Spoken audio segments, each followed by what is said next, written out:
kwanza chini yake Inspector Joseph Okumu wakiwa katika mavazi ya rasmi ya sherehe.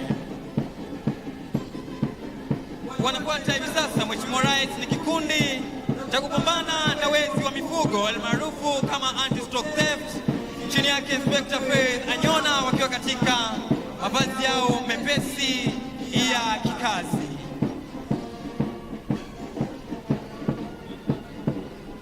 Wanafuata hivi sasa Mheshimiwa Rais ni Rapid Deployment Unit chini yake Inspector Joshua Mbaye Mutuku wakiwa katika mavazi yao mepesi ya kikazi. Wanafuata hivi sasa Mheshimiwa Rais ni polisi wa kuchunga mipaka almaarufu kama Border Police Unit chini yake Inspector Kevin Walukana Njani wakiwa katika mavazi yao mazito ya kikazi. Wanafuata hivi sasa ni askari wa kuchunga fuo zetu za bahari pamoja na maziwa yetu ya kitaifa almaarufu kama Kenya Coast Guard Service chini yake Luteni Pama Sirma. Mheshimiwa Rais, wanafuata hivi sasa ni askari wa kulinda magereza yetu chini yake Superintendent Javan Bwina Wanjala akishirikiana naye Chief Inspector Isaac Jelimo Mboi. Kikundi cha kwanza chini yake Inspector Boniface Okoth wakiwa kwa mavazi yao rasmi ya sherehe. Kikundi cha kwanza, kikundi cha pili, kikundi cha kinadada chini yake Chief Inspector Helen Gikonyo akishirikiana naye Inspector Maureen Madegwa wakiwa kwa mavazi yao rasmi ya sherehe. Kikundi kifuatacho hivi sasa ni cha kupambana na ghasia magerezani almaarufu The Riot Squad chini yake Inspector Edwin Omolo. Wanaofuatia Mheshimiwa Rais ni askari wa kuchunga mbuga zetu za wanyama chini yake Warden 2 George Amenda akishirikiana naye Assistant Warden 2 Gerald Nganga wakiwa kwa mavazi yao mepesi ya kikazi. Wafuatao hivi sasa ni kikosi cha askari wa kulinda misitu yetu chini yake Superintendent Philip Ndiema akishirikiana naye Chief Inspector George Kimani wakiwa kwa mavazi yao mazito ya kikazi.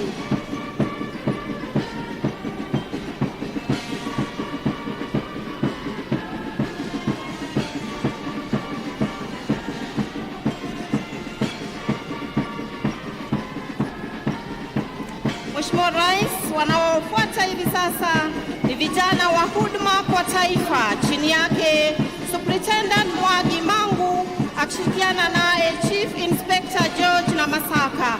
Kikundi cha kwanza Mheshimiwa Rais chini yake Inspector Dominic Muliungi wakiwa kwa mavazi yao rasmi ya sherehe. Kikundi cha pili, kikundi cha kinadada chini yake Chief Inspector Lucy Mwigai akishirikiana naye Inspector Joyce Ogango wakiwa kwa mavazi yao rasmi ya sherehe. Kikundi cha tatu chini yake Inspector Jackson Kimani wakiwa kwa mavazi yao mazito ya kikazi.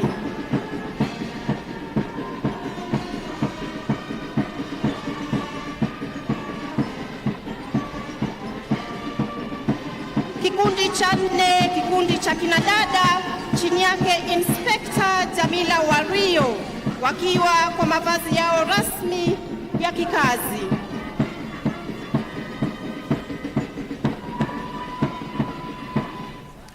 Mheshimiwa Rais, wanaofunga gwaride hili la vikundi ni askari wa gatuzi hili la Bungoma chini yake Inspector Beatrice Masinde akishirikiana naye Dennis Sangura wakiwa kwa mavazi yao rasmi ya sherehe. Tuwasindikize askari hawa wa gatuzi la Bungoma kwa makofi tafadhali kwa kazi nzuri wanayoifanya. Basi mwisho kabisa ni mweka alama jeshi letu la nchi kavu. Mheshimiwa Rais, nizamu ya bendi za majeshi ya ulinzi kuweza kuondoka hivi sasa uwanjani. Chini yake mkurugenzi wa muziki Captain Kelvin Omolo, Senior Drum Major Senior Sergeant George Kimani akishirikiana naye Sergeant George Ngeiwa, Sergeant Tony Kiplimo na Sergeant Moses Lemashon wakiondoka uwanjani. Nitampisha mwenzangu Mheshimiwa Rais atuletee tamasha za ndege. Yanafuata sasa ni maonyesho ya ndege za majeshi ya ulinzi, leo hii tukiletewa na jeshi letu la wanaanga. Angani Mheshimiwa Rais ni ndege aina ya Tucano zikiwa katika left echelon formation zikivusha moshi mweupe angani, ishara ya usalama wa anga letu. Mheshimiwa Rais, zitafuata sasa ni ndege zetu za kivita, ndege aina ya The Tiger F5, ndege ambazo zina uwezo wa kuruka kwa kasi na zina uwezo wa kuporomosha makombora mbalimbali kuharibu kabisa vyombo vya adui angani, almaarufu air assault.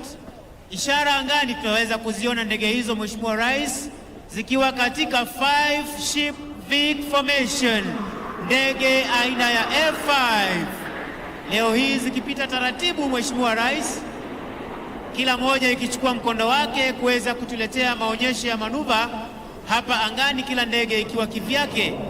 Onyesho la kwanza Mheshimiwa Rais, ndege itatuletea onyesho lijulikanalo kama 4 point roll, onyesho ambalo Mheshimiwa Rais rubani atapaa na ndege kwa kasi kisha kuweza kuigeuza ndege digrii 90 mara 4 kukamilisha digrii 360 na kurejesha wima ndege kupaa pasipo kubadilisha mkondo.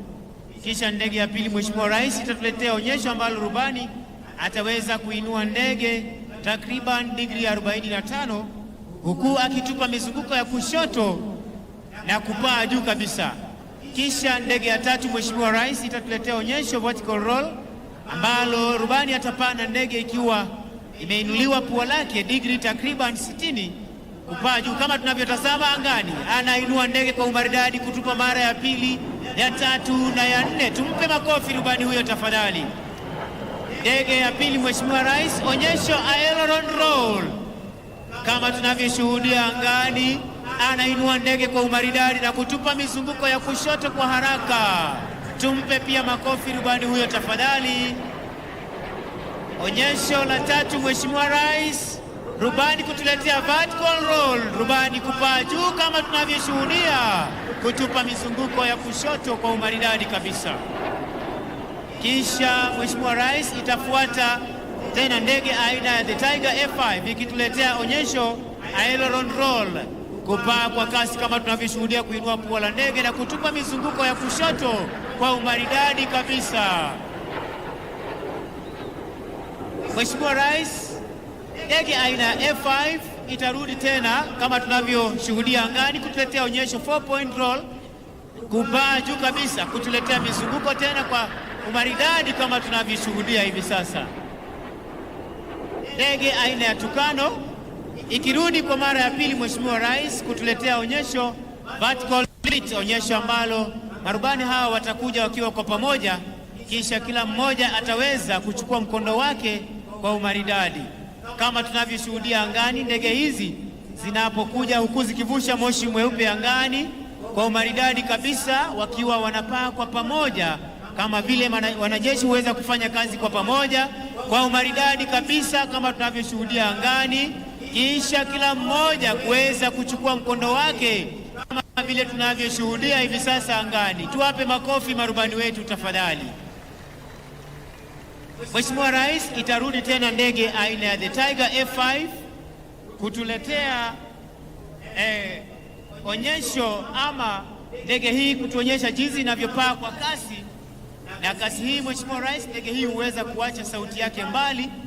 Hiyo ndio sababu ndege hii unapoiona basi huwa tayari imekwisha pita angani. Tunamuona rubani akija kwa umaridadi kabisa kupaa kwa kasi huku akiacha nyuma sauti kuu almaarufu sound of freedom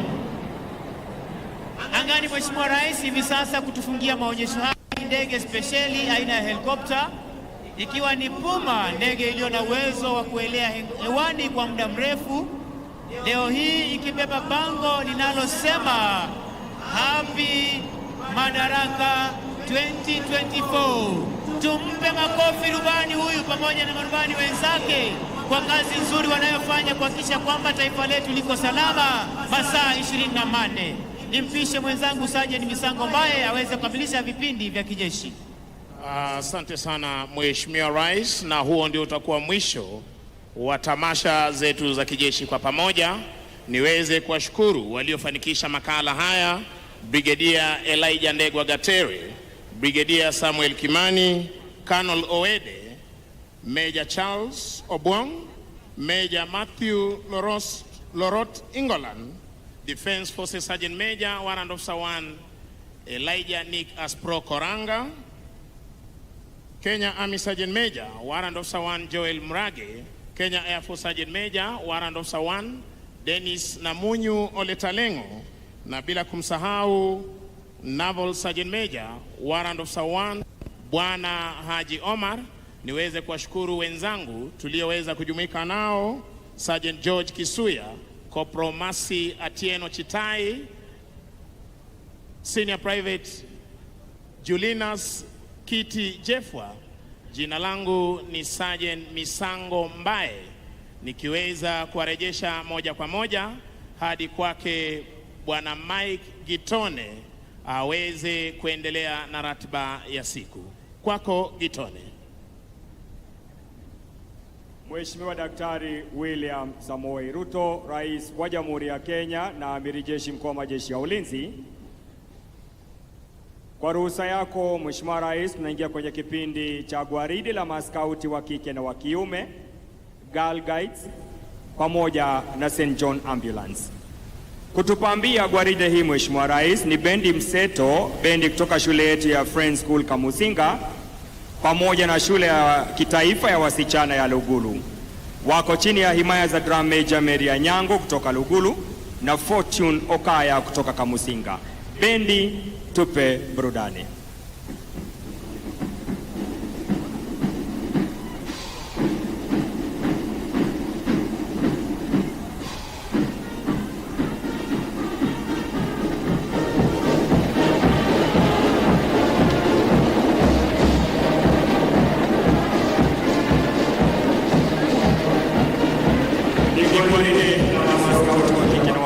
Wakiingia uwanjani ili kuweza kutoa heshima zao kwa Mheshimiwa Rais, ikiwa ni makala ya 61 sherehe ya madaraka, kauli mbiu kilimo lishe bora. Bendi yetu siku ya leo Mheshimiwa Rais ni bendi mseto kutoka kwa shule yetu ya Friends School Kamusinga, shule iliyobuniwa mwaka 1956 na ni shule inayotambulika katika masuala ya michezo ya kuigiza kitaifa. Ni washindi wa mwaka 2023, mwaka 2024. Wanashirikiana na shule yetu ya kitaifa ya wasichana ya Lugulu, shule iliyobuniwa mwaka 1969. Ni mojawapo ya shule za wasichana inayotambulika kitaifa. Wanachukua nafasi zao sasa. Mheshimiwa Rais, karibu.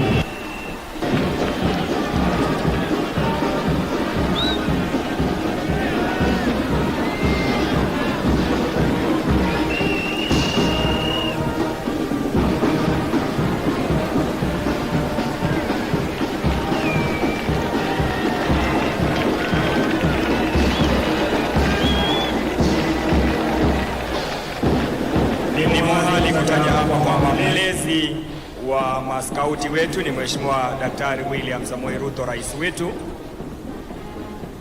Muungano ambao ni muungano wa kujitolea unaowajenga watoto wetu wa kike na wa kiume. Muungano uliobuniwa mwaka 1910 chini ya sheria za bunge kipengele cha 219. Chief Scout Professor Jacob Kaimenyi na mwenyekiti wa bodi Bwana Victor Gadido. Scouts wakichukua nafasi zao kutuongoza.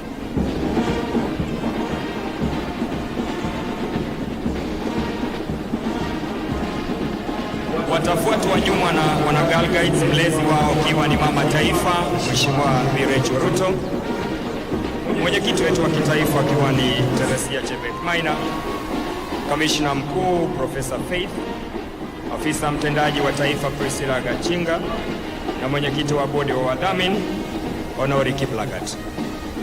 Bendi wanapita sasa ili kuchukua nafasi zao. Tupate burudani.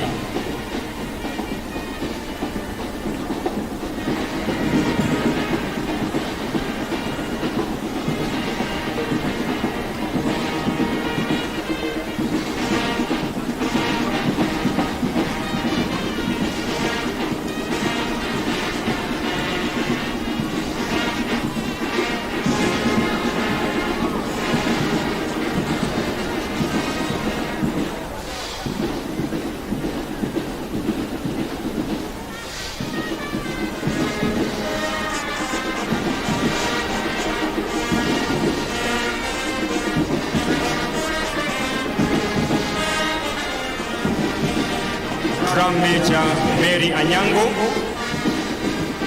na msaidizi wake Fortune Okaya wanachukua nafasi zao.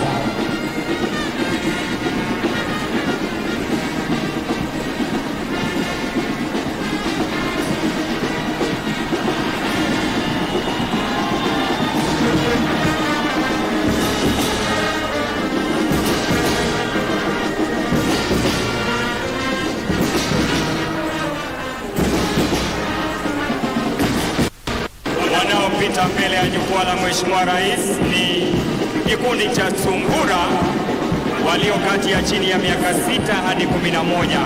Kauli mbiu do your best. Tuwapongeze makofi kikundi cha Sungura wanapopita mbele ya jukwaa la Mheshimiwa Rais. Wanafuata kwa karibu Mheshimiwa Rais ni kikundi cha Chipukizi walio kati ya miaka 12 na miaka 15. Kauli mbiu yao be prepared. Tuwapongeze kwa makofi wana Chipukizi wanapotoa saluti yao kwa Mheshimiwa Rais. Mheshimiwa Rais walio kati ya miaka 16 na miaka 18 wana Mwamba. Kauli mbiu yao look wider.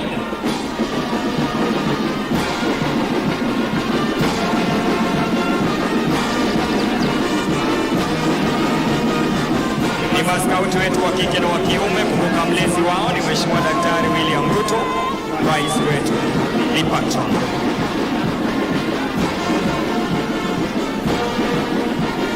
Kufunga kurasa zetu ni wanajasiri walio kati ya miaka 19 na 26. Kauli mbiu yao service, yaani huduma.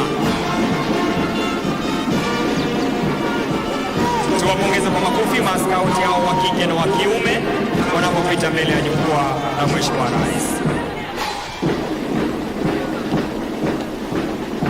Wanafuata kwa karibu Mheshimiwa Rais the Girl Guides as the St. John Ambulance. Watoto wetu wa Girl Guides Rainbow, watoto wadogo wa shule ya chekechea. Tuwapigie makofi mabibi na mabwana watoto hawa wa Rainbow, hawa Girl Guides miaka 3 hadi miaka 6. Wanafuatwa na Brownie walio kati ya miaka 6 na 9 shule zetu za msingi. Walio kati ya miaka 10 na miaka 14 shule yetu ya msingi wa juu the Girl Guides. Na walioko nyuma Mheshimiwa Rais the Ranger Guides miaka 14 hadi 18 shoka shule zetu za sekondari. Young Leaders wanafunga kurasa hizo wakipisha ndugu zetu kutoka the St. John Ambulance ili kuweza kuchukua nafasi yao. Itakumbuka kwamba St. John Ambulance ni kikundi cha kujitolea ambacho kinatoa nafasi kwa vijana wetu ambao kila wakati wako tayari wakati wa dharura na wakati wa janga mbalimbali. Wanapita mbele ya jukwaa ya Mheshimiwa Rais. Huduma ambazo wao huzitoa ni huduma ya kwanza. Wamepitishwa katika masomo ya ustahimilifu, nidhamu ya hali ya juu na hata kujitolea. Tuwapongeze wana St. John Ambulance wanapopita mbele ya jukwaa la Mheshimiwa Rais. Ni kikundi ambacho mlezi wao ni ni Mheshimiwa Daktari William Ruto wakiwa chini ya uongozi wa Chancellor Daktari Robert Mutula, afisa mkuu mtendaji Daktari James Wajangi, na katika eneo letu la hapa magharibi Bwana Mike Nyongesa, tunasema asanti kwa gwaride hilo. Wanakuja sasa kutoa heshima zao ni bendi mseto, drum major wetu Mary Anyango kutoka shule ya Lugulu na Fortune Okaya kutoka shule ya Kamusinga. Bendi mseto wakitoa heshima zao kwa Mheshimiwa Rais. Tuwapongeze kwa makofi mabibi na mabwana.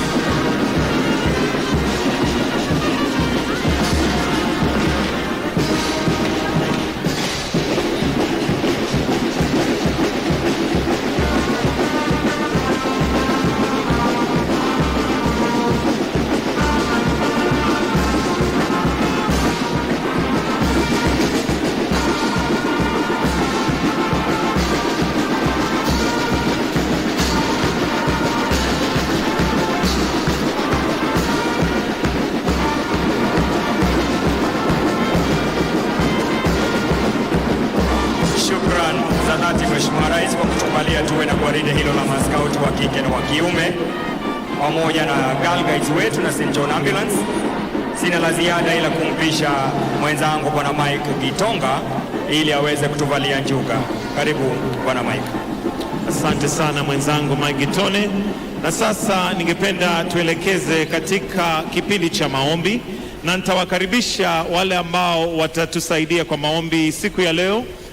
Kwa maombi ya kimila tutaombewa na Andrew Kitelo Balawei, alafu tukifuatilia maombi ya Kiislamu Imam Hussein Ambwere, na atakaye tufungia kurasa la maombi ni Askofu Mark Kadima wa kanisa la Katoliki jimbo la Bungoma. Kwa hivyo kwa heshima naomba tafadhali wale ambao tuna uwezo tuweze kusimama ili tuendelee kwa maombi, kwa kipindi cha maombi, nikimkaribisha Andrew Kitelo Balawei. Karibu. Oyo. Oyo. Oyo. Baba yin. Nyegi ay goret kumugul. Itany barago gingweng. Iya goretab Kenya. Igochi tulondok ak igochi temgosiek.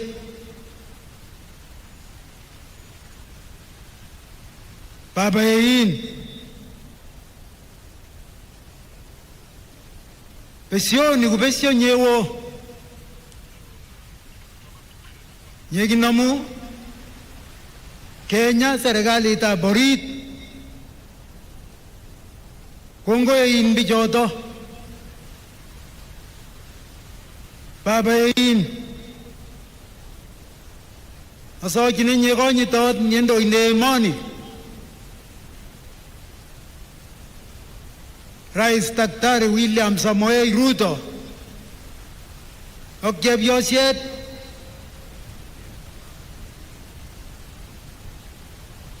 asachini rubeiwondenyi Rigathi Gachagua ak chepyosiet yein namwech ropta nyikokoromit sindetyo ikonech ropta nebo borotet yein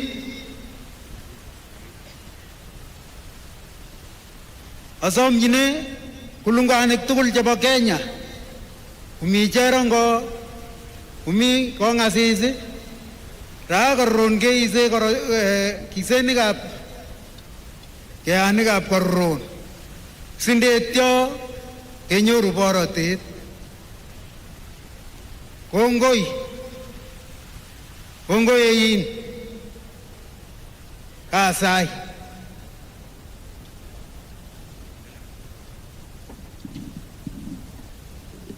Bismillahir Rahmanir Rahim. Alhamdulillahi Rabbil Alamin wa bihi nasta'in ala umuri dunya wa din. Ewe Mwenyezi Mungu, tunakuomba Mwenyezi Mungu ubariki rais wetu Dr. William Ruto, naibu wake Rigathi, familia zao, viongozi wote pamoja na Wakenya wote. Tunakushukuru kwa ajili ya baraka ambazo umetuneemesha nazo. Tunakushukuru kwa ajili ya mvua inaonyesha ili tupate mazao kwa wakati wake. Tunaomba mvua hiyo iwe ni mvua yenye baraka kwetu sisi, isiwe ya madhara. Tunaombea serikali yetu kuu, bunge letu na mahakama yetu wafanye kazi kwa haki. Tunaombea taifa letu ili tuzidi kustawi kwa amani na umoja kama taifa moja. Na tunapoadhimisha sherehe hii ya 61 ya Madaraka Day, tunawashukuru waliojitolea muhanga kwa ajili ya taifa letu. Mwenyezi Mungu Subhanahu wa Ta'ala, tunakuomba uzidi kuimarisha taifa letu ili tuweze kukuza umoja wetu kwa uwezo wako na baraka zako. Amin, amin, walhamdulillahi rabbil alamin. In the name of the Father and of the Son and of the Holy Spirit, amen. Gracious Lord, we thank you for the gift of our President, His Excellency William Samoei Ruto. Bless him and his family, enabling him with your divine wisdom and strength to lead us according to your will. Along with him, Lord, bless our Deputy President, Honorable Rigathi Gachagua, and all the other leaders, as well as their families, inspiring them to work in unity for the prosperity of our country. Heavenly Father, we thank you for the abundant rains, enabling us to produce enough food.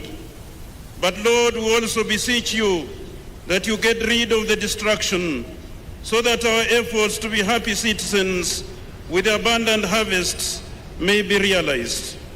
Equally, Lord, bless this our nation, and more so those who sow the seeds of this nationhood that we celebrate today, filling us with a love for you, so that we may grow in peace, be united with one another, and build a prosperous country. Lastly, Lord, remember all of us here as we kneel before you to thank you for having led us safely today, us to travel safely to our destinations to the praise of your deeds. We ask this through Christ our Lord. Naomba tuweze kuketi.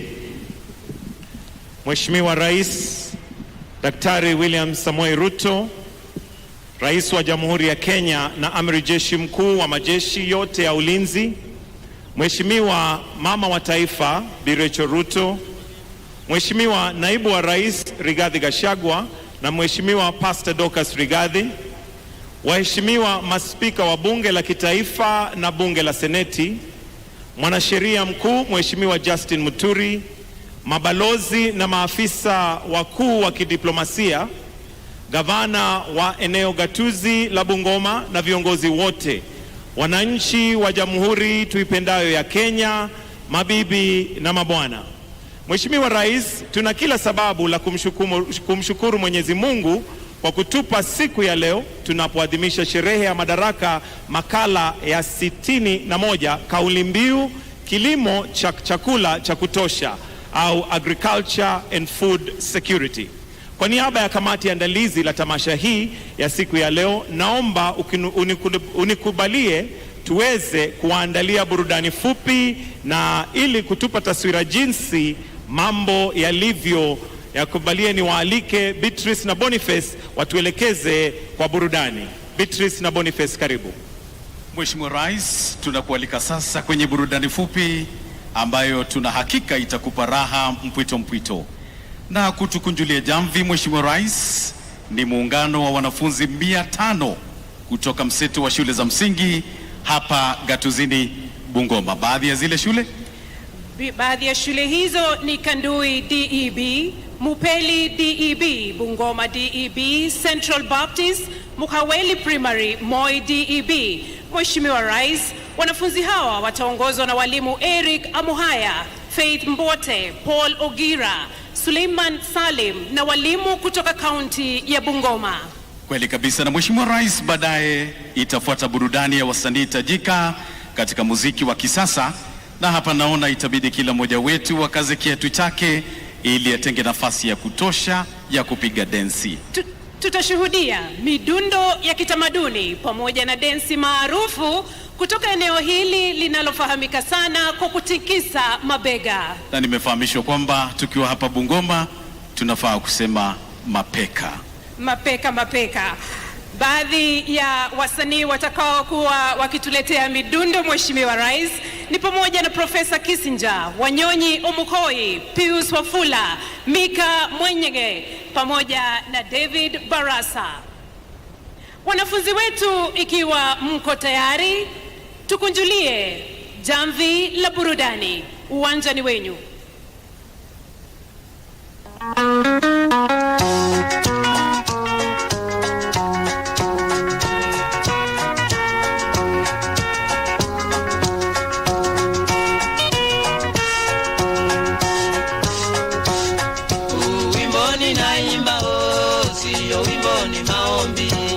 Nikiomba Mwenyezi Mungu aibariki Kenya yangu, kwa jina la Baba na la Mwana Roho Mtakatifu, amina.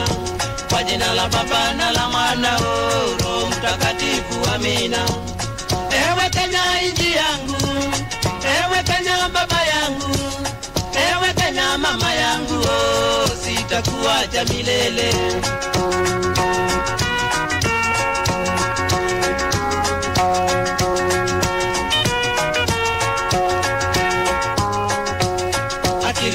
Nguvu zangu nimeziweka mbele yako, bibi yangu na watoto nimewaweka mbele yako.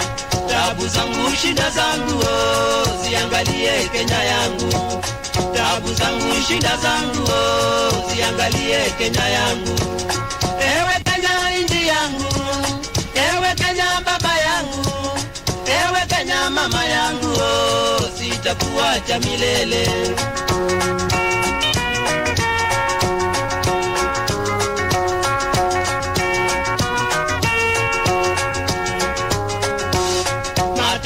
Masikini sisi zote binadamu, matajiri masikini sisi zote binadamu, tusahau majivuno.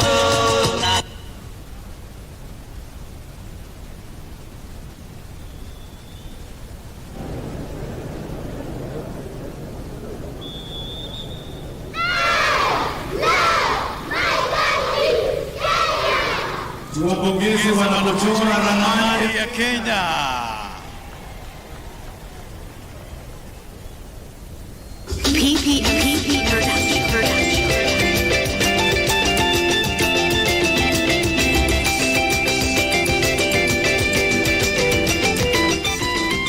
Kenya yetu twasonga mbele, uadilifu ni ngao yetu, maendeleo twashuhudia. Kenya uliimberi, Kenya yetu twasonga mbele, nayo amani ni ngao yetu, maendeleo twashuhudia. Oh, Kenya uliimberi.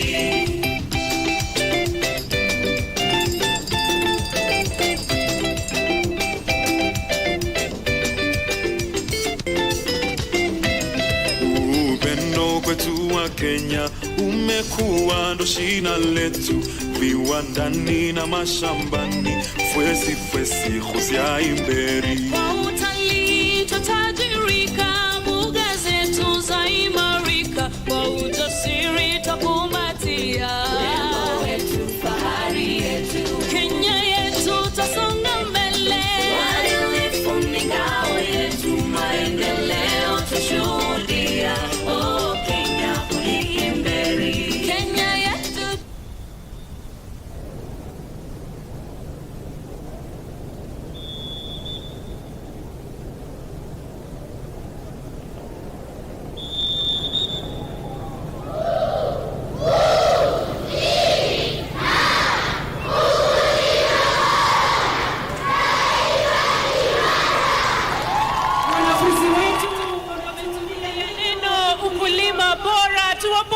Tuwapongeze kwa makofi tafadhali. PPMC Production.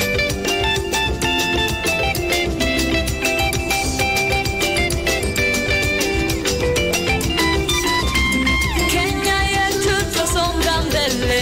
Uadilifu ni ngao yetu, maendeleo tushuhudia. Oh, Kenya uliimberi. Kenya yetu tusonga mbele. Nayo amani ni ngao yetu, maendeleo tushuhudia. Wageni wetu wenye staha, karibuni kuburudika nasi Bungoma. Kuwa hai binadamu hutegemea chakula. Kilimo tunafahamu hutupa hivi vyakula. Hii ni sekta muhimu, yaleta pia ajira. Rais wetu hongera kuhimiza ukulima.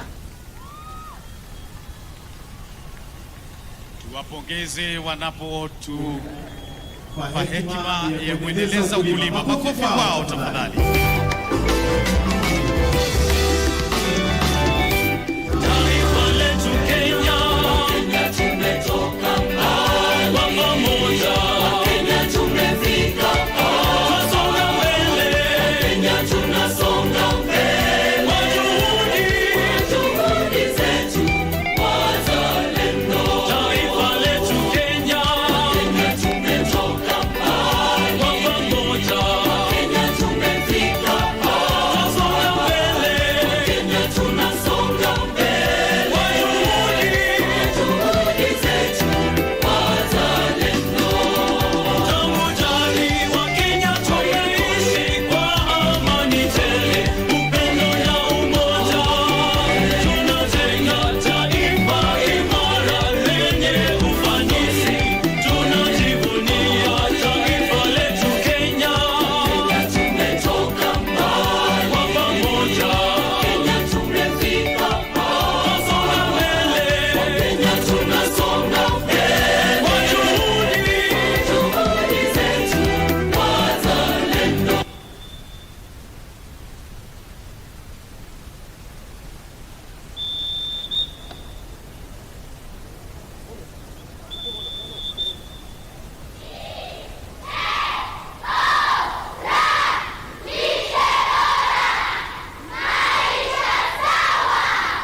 Makofi mazuri kwa wanafunzi wetu tafadhali, wanapotundia neno lishe bora.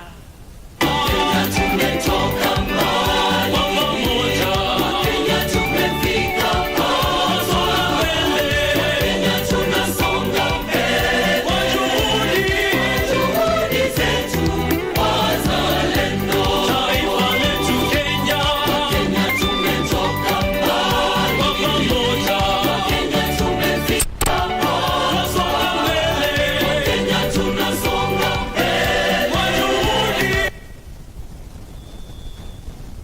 Wakenya kote nchini tujitume mashambani, mbinu bora tumieni kuzalisha kwa makini, tufukuze umaskini, lishe bora tupateni.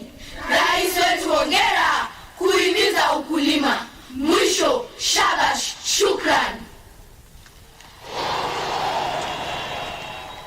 Tuwashangilie tena watoto wetu.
Sakwet, Gumarigi, Garam Sakwet.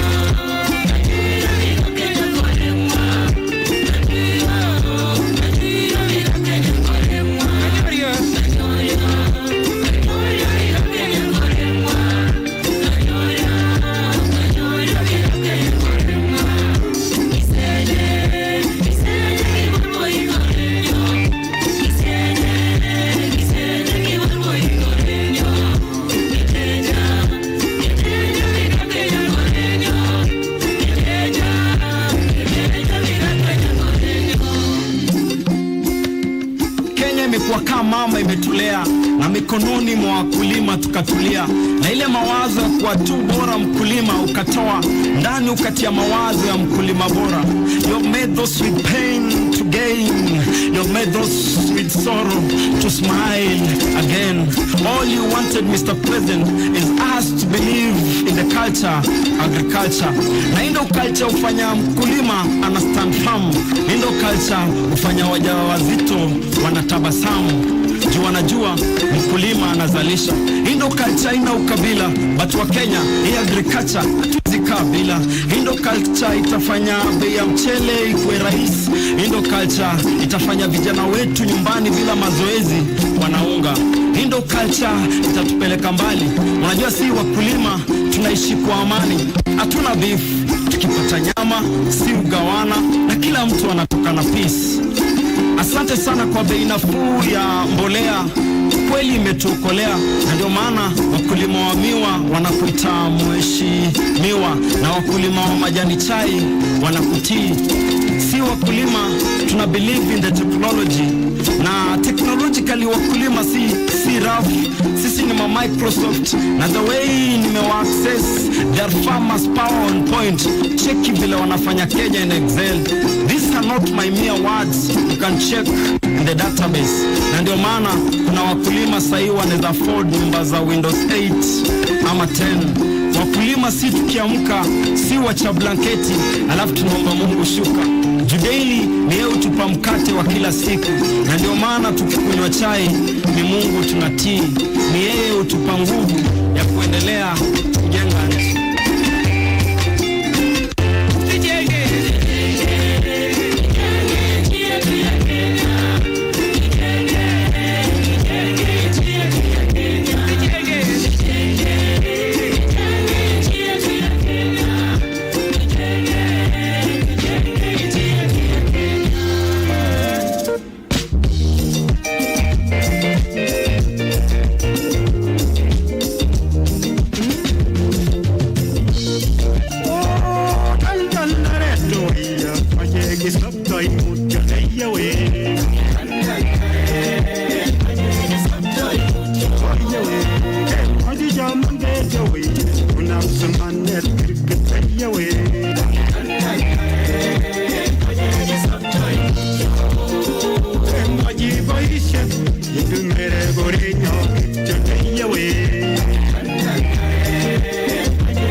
wewe nikoje pole pole niomba kesi bala unilinda royefwe wihoenda royefwe elundi buli wefwe usangalira sumba kefwe kunyola bule bule wihoera sumba kefwe witikite mimyoyo kefwe kunyola bule bule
Kuti manye kumutambo ambo wangu wabane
Makofi mazuri tafadhali kwa wasanii wetu.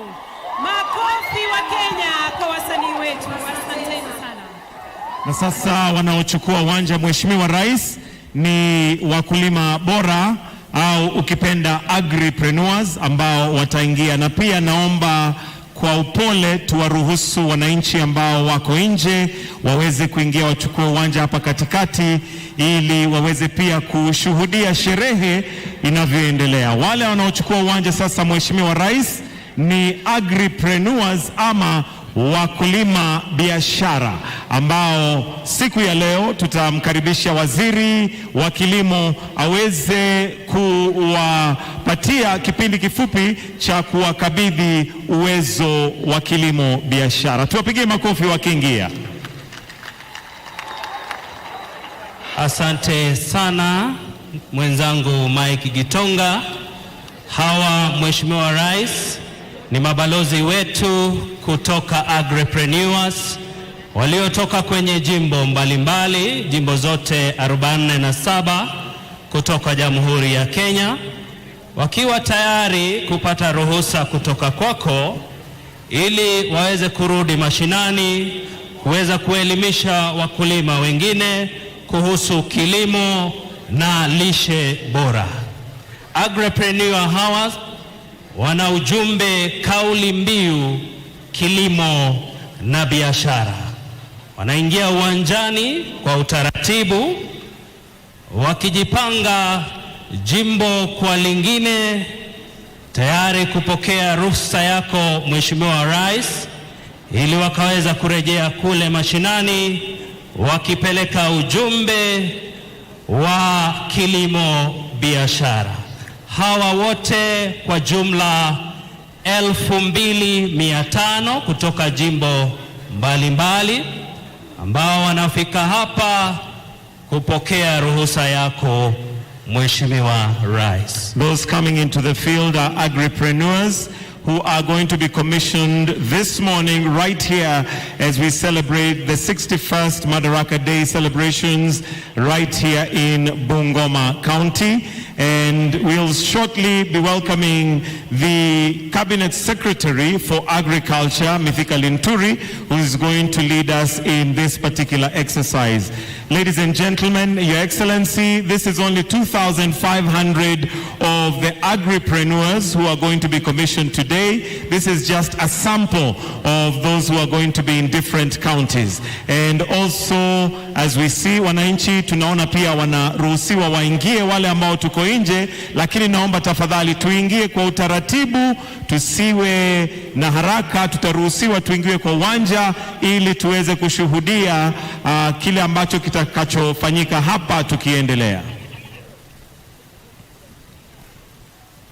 Agripreneurs hawa wakiwa pia wamebeba tools zao ambazo watakuwa wanatumia kule mashinani kwa kazi ya kuweza kuwaelimisha wakulima, wakiwa tayari sana kuja mbele zako Mheshimiwa Rais kupata ruhusa rasmi ili wanaporejea kule mashinani wakaweza kufikisha ujumbe wa kilimo biashara.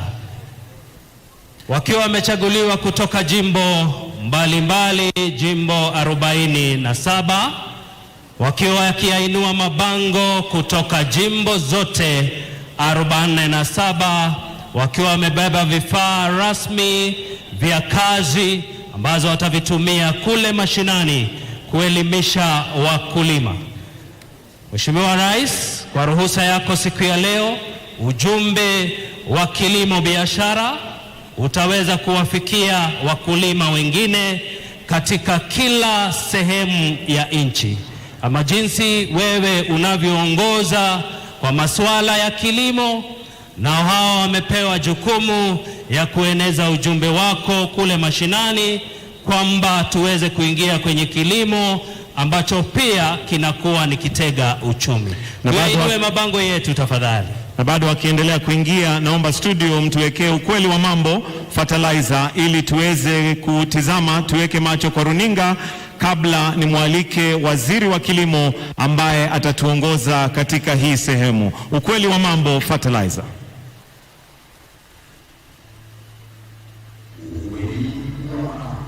Ukweli wa mambo. Serikali ya Kenya Kwanza iliangazia sekta ya chai kama mojawapo ya kupewa kipaumbele katika ajenda yake ya mabadiliko ya kiuchumi. Chai kwa sasa inachangia 2% ya pato la taifa na 21% ya mapato yote ya mauzo ya bidhaa kwenye mataifa ya nje. Kunawiri kwa sekta hii imeiweka Kenya mbele katika biashara ya chai duniani, kwani inazalisha 11% ya chai ulimwenguni na ni nambari 3 kwa uzalishaji wa chai baada ya China kwa 49% na India kwa 21%. Mabadiliko kabambi katika sekta ya chai katika kipindi cha miaka miwili iliyopita yamesababisha thamani ya mauzo ya nje kuongezeka kwa kiasi kikubwa hadi shilingi bilioni 180 ikilinganishwa na shilingi bilioni 138 mwaka 2022. Malipo ya wastani kwa wakulima wadogo wa chai yalifikia shilingi 59 na senti 2 kwa kilo mnamo mwaka 2023 ikilinganishwa na shilingi 50 na senti 18 mwaka uliopita, ongezeko la 17.6. Na huo ni ukweli wa mambo.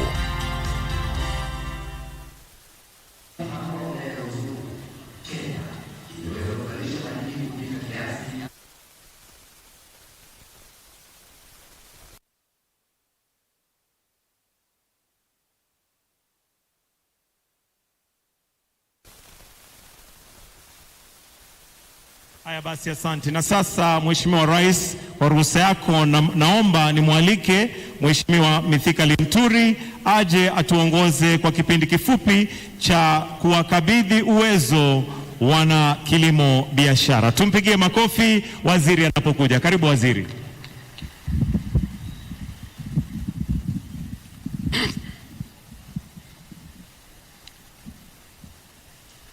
Your Excellency, the President of the Republic of Kenya, both the national and county governments acknowledge the critical role played by agricultural extension and advisory services in the provision of knowledge and skills to farmers.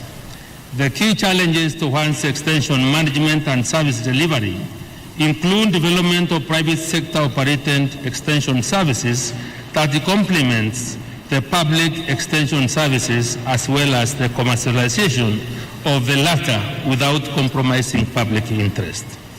In addition, sir, the agripreneur model has been formulated and successfully piloted for the last 5 years and shown to effectively complement the public extension while commercializing the same without compromising public interest. The Ministry of Agriculture and Livestock Development, in collaboration with county governments, with support from the World Bank, is supporting the upscaling of the agripreneur model across the 47 counties. The agripreneur program, when fully implemented, will create a strong network of about 18,000 youths that will complement and revitalize existing public extension service. Today, Your Excellency, sir, I therefore have the pleasure to present a representative group of 2,500 youths from the 47 counties for official unveiling, Your Excellency, sir, and thereafter requests for a group photo with the agripreneurs. Your Excellency, I welcome you. Thank you.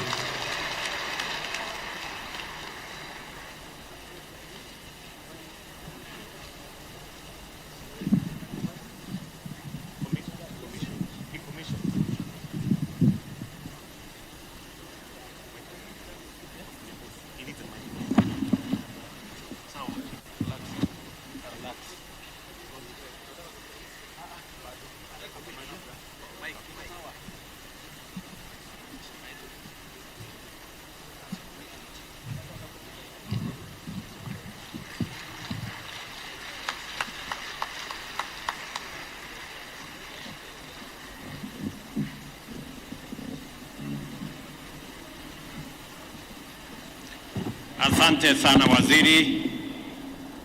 Viongozi wote tafadhali tuketi chini. Mbele yetu tuko na vijana wa kutoka counties zetu 47. Vile waziri ameeleza, mpango huu wa serikali wa kutengeneza mafundisho ya kilimo biashara, imebidi tufanye kazi na washirika wengi ambao wanachukua nafasi hii kuwashukuru sana kwa kushirikiana na sisi, kushirikiana na Wizara ya Kilimo ili tuwape hawa vijana mafundisho. Umeelezwa ya kwamba tuko na vijana 18,000 kama hawa katika sehemu zote za taifa letu la Kenya.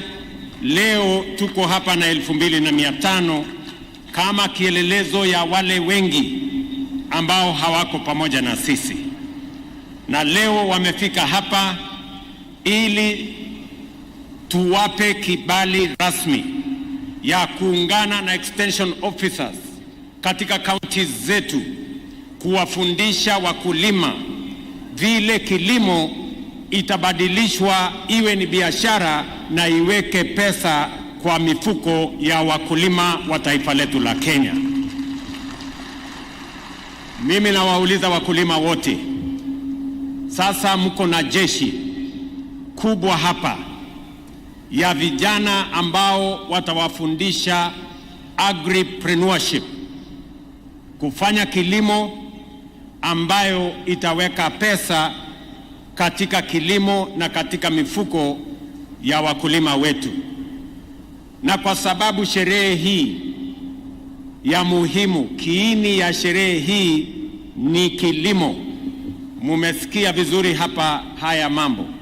Kwa hivyo, to all these great young people, the agripreneurs who will lead the charge, who will take the front line in mobilizing our farmers into agripreneurs, making sure that farming puts money in the pockets of our farmers and puts resources in our economy as they supply us with food security in Kenya. I am very proud to commission the 18,000 agripreneurs in the Republic of Kenya, and congratulations on successfully completing your training. Pongezi sana. Na nitakuja hapo nipige picha na nyinyi. Rais wa Jamhuri ya Kenya, tumpige makofi pongezi, akiwapa uwezo wa kutenda kazi. Na nitaomba pia naibu wa rais, waziri na PS Rono, PS Mweke pia waende pale, lakini picha ya kwanza iwe ni rais peke yake na agripreneurs, rais na agripreneurs peke yake, alafu tutawaelekeza hizo picha zingine.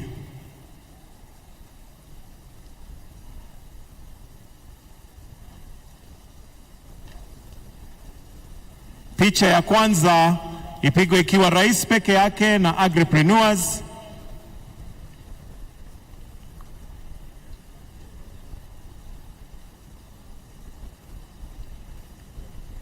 Tukisherehekea Madaraka Day ya 61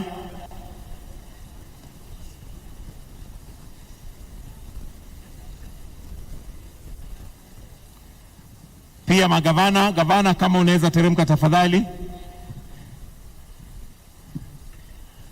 Magavana ambao wako wamefika pia wanaweza wakaenda waingie kwa ile picha. Magavana tafadhali, magavana ambao wako hapa wanaweza wakateremka pia wawe kwa ile picha.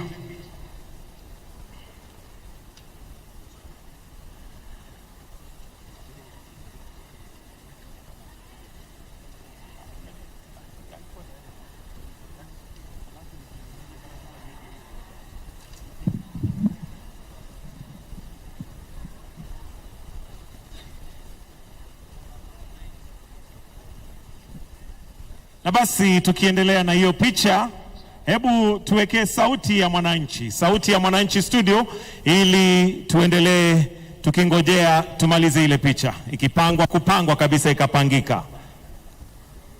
Sauti ya mwananchi. Sauti ya mwananchi. Ukulima hakuna kufuatwa, unajitegemea mwenyewe, alafu tena mapato ni kila siku.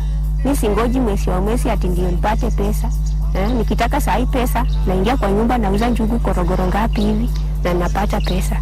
Ukulima iko na kila kitu, hata naweza kukusinda kwa pesa. Roni ndiye inakusaidia. Mimi ni vile ninakaa kwa miwa, roni ni ekuji sana.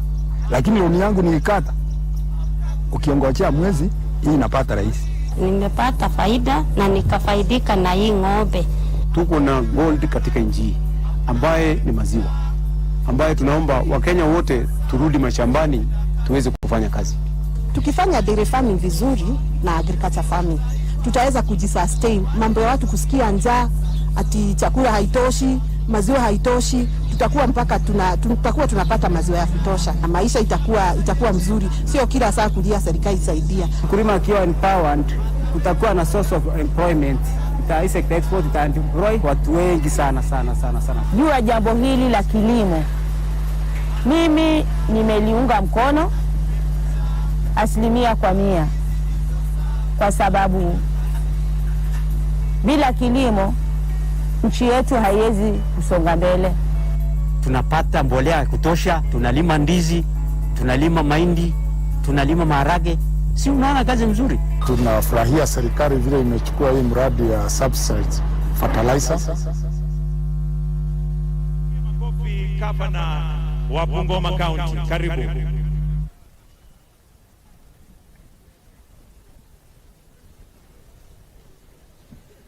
Your Excellency, the President of the Republic of Kenya, Dr. William Samoei Ruto, the First Lady, Mama Rachel Ruto, Your Excellency, the Deputy President, Your Excellency, Mama Pastor Dorothy, Dorcas, service commanders, allow me to ride on established protocols in the interest of time. Your Excellency, before I make my remarks, allow me to recognize a few of our leaders who are here. I will start with my colleagues, governors. Please let us be upstanding. Governors who are here, Governor Otichilo from Vihiga, Governor Paul Otuoma from Busia, Governor George Natembeya from Trans Nzoia, Governor Barasa from Kakamega, Governor Wesley Rotich from Elgeyo Marakwet, Governor B from Uasin Gishu, Governor Kangata from Murang'a, I saw him around the other side. Thank you so much. Governor Simba Arati from Kisii, thank you, karibu sana. Your Excellency, allow me also to recognize former governors. We have Governor Mike Songo from Nairobi. We have Governor Ojamong, former Governor Busia. I saw Governor Wycliffe Wangamati, former Governor Bungoma. Your Excellency, allow me then to recognize our senators who are here, led by Senator Boni Khalwale, who is a whip. Please be upstanding for recognition, our senators and Deputy Speaker. Senator Wakoli, Senator Cherarigei, Leader of Majority, Senator Cheriot, of course Khalwale. Allow me also to recognize Deputy Governors who are here. Senator kutoka Laikipia, Senator Kinyua, Senator Mandago, Senator Onyonga, Senator Trans Nzoia, karibuni sana. Deputy Governors, Pastor Mbatiani from Bungoma and Deputy Governor from Trans Nzoia. Your Excellency, allow me then to recognize members of Parliament who are here. I'll ask all of them to be upstanding, but I'll recognize those from Bungoma because they are hosts. We have Senator Wafula Wakoli from the Senate. We have Honorable Catherine Wambilianga, woman rep. We have Didmas Barasa, MP Kimilili. We have Freddy Kapondi, MP Mount Elgon. We have John Chikati, Tongareni constituency. We have Pepela Wanyonyi from Webuye East. We have John Makali, our host, MP Kandui. We have Jack Wamboka, MP Bumula. We have John Waluke, MP Sirisia. We have Dan Wanyama, MP Webuye West, and Majimbo Kalasinga, MP Kabuchai. And of course the leader of majority, Ichungwa, leading other members of parliament who are here. Your Excellency, allow me to ask the members of County Assembly who are here to be upstanding, led by Bungoma Speaker, Speaker Situma. Please be upstanding, members of County Assembly from Bungoma. They are there, Your Excellency, there are 64. Karibuni sana. Let me also introduce the county, members of the executive government of Bungoma. We are standing, and all staff who are working here. Your Excellency, I'm also accompanied by my wife. Let me also recognize her. Otherwise, maneno inaweza kuharibika. Your Excellency, today is a great day for the people of Bungoma. May I take this opportunity to warmly welcome you, the whole country, and indeed the world, to our county. I want to thank you most sincerely for choosing us to host this year's Madaraka Day. I wish to share with you the warm greetings from all the people of Bungoma County, those gathered here today, those building our county and our country from various places, and those in the diaspora whom I know are following this occasion with joy. Today, we remember and celebrate the wisdom and the courage of our founding fathers who faced serious adversity to gain our independence and create a nation called Kenya. This very stadium that is hosting the auspicious 61st Madaraka Day is named after one of the greatest sons of our time, the late Honorable Masinde Muliro, a true champion of the second liberation. We celebrate these fallen heroes even as we remain cognizant of the fact that despite divergent backgrounds and varying viewpoints, they fought for the same cause. We are here because of your benevolence, Your Excellency. We could not, as a county government, have achieved this and to this standard of the stadium even if we saved for the next 20 years. Your Excellency, devolution is at the heart of the new constitution and a key vehicle for addressing historical disparities which have long led to conflicts. Our system of devolution combines a measure of autonomy and interdependence, leading to a cooperative system between the two levels of government. This requires that both embrace a system of consultation, negotiation, and consensus building in the run-up of state affairs. Mr. President, on behalf of the devolved units, I want to thank you and commend you for your continued support for devolution, and especially devolving these national celebrations to counties, for this strengthens your presidential resolve to support counties and the devolution agenda in your national endeavors. It is therefore a great honor for us as counties and as the people of Bungoma that you have chosen to share this national celebration with us. It would be remiss of me not to pass the gratitude of the people of Bungoma. Mr. President, all the major roads in Bungoma town and its environments are well lit, hence promoting a 24-hour economy in our town. Our airstrip at Matulo can now safely land a 35-seater plane, but it's our wish and focus that in the future it be upgraded to an international airport. And Your Excellency, when it's at that level, we want to propose on behalf of the people of Bungoma that it be named after you. Our Masinde Muliro Stadium is in the process of being completed to perfection with a seating capacity of 20,000 people, with all roads around it well paved, and we now have an official state lodge to Nasema Asante Sana. Your Excellency, the current weather pattern in Kenya is worrying. We must begin to think of timely interventions that will address the challenges of crop failure in order to ensure our people have options. As the chair of the Agriculture Committee, I look forward to the support and partnership of your government in this endeavor to accelerate this development. Before I wind up, Your Excellency, if this rotation continues, for people to appreciate what is happening today, the next national celebration to be held in Bungoma will be in 2071, after all it has gone round all the other counties. So this is historic for us, and that is how serious it is that we are making history. So you can take your years, add 47 years, and know how old you will be when this will be held here next. Your Excellency, I now leave you with the words of Marco Rubio, who said leadership cannot be measured in a poll or even in the result of an election alone. It can only be truly seen with the benefit of time from the perspective of 20 years, not 20 days. Everything that you have done for the people of Bungoma will live forever in our hearts. Thank you, Your Excellency, sir.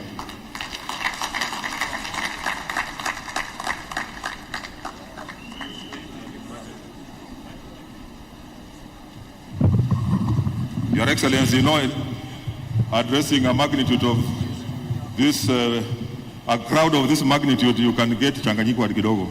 It is now my singular honor and duty to invite the Deputy President to come and make remarks and invite you. Thank you, Your Excellency, sir.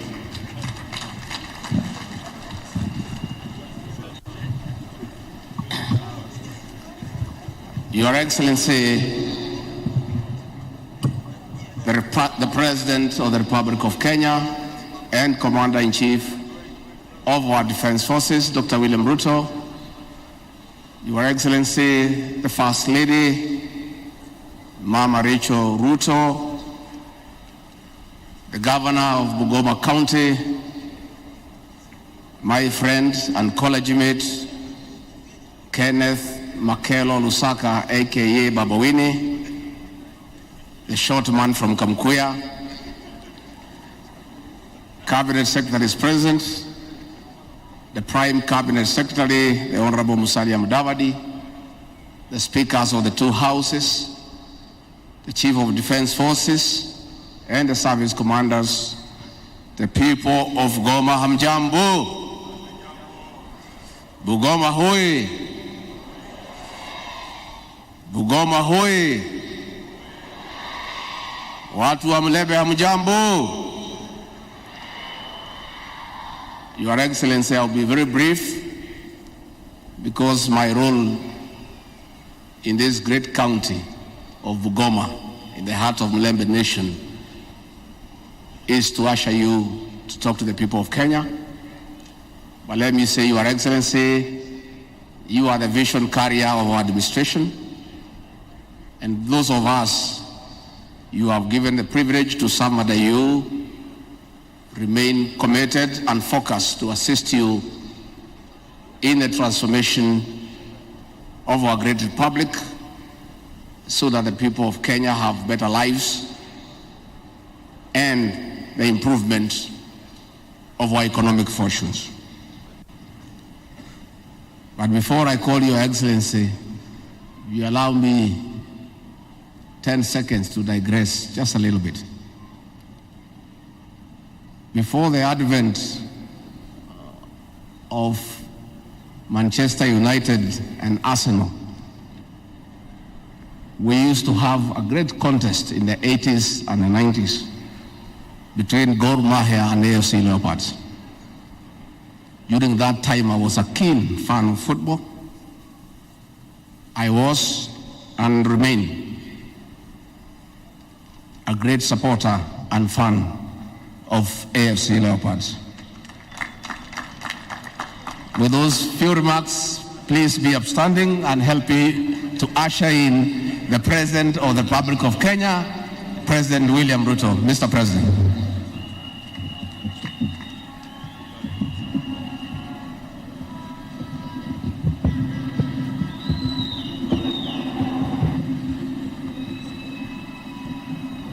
Thank you very much. Let's take our seats.